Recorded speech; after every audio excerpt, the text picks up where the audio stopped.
नमस्कार मंडळी, ठरलं तर मग या मालिकेचे पुढील नवनवीन भाग पाहण्यासाठी आपल्या चॅनलला सबस्क्राईब करा। तर मंडळी, येणाऱ्या पुढील भागामध्ये आपल्याला पाहायला मिळणार आहे की अर्जुन आहे जो त्याच्या आईशी बोलत आहे। त्याच्या आईला तो म्हणतो की मला सायलीसाठी जी अस्मिताताई ड्रेस शिवते ना साडीतून, तसे तुझ्या साडीतून तिला ड्रेस शिवायचे आहे। त्यावर कल्पनाताई तिला म्हणते की हो रे, काही हरकत नाही, माझ्या साडीतून तिला तू मस्तपैकी ड्रेस शिव।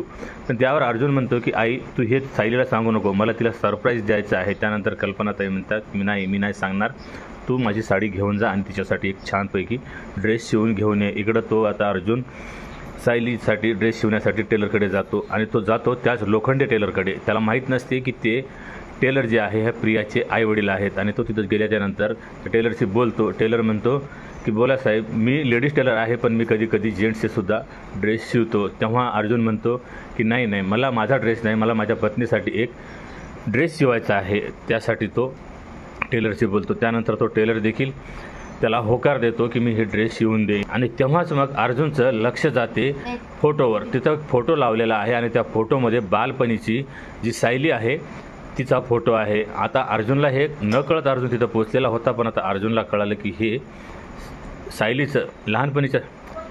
सायलीचं म्हणजे लहानपणीच्या प्रियाचं घर आहे। आता पुढे येणाऱ्या भागातच कळेल की आता अर्जुनला काय सत्यता कळेल।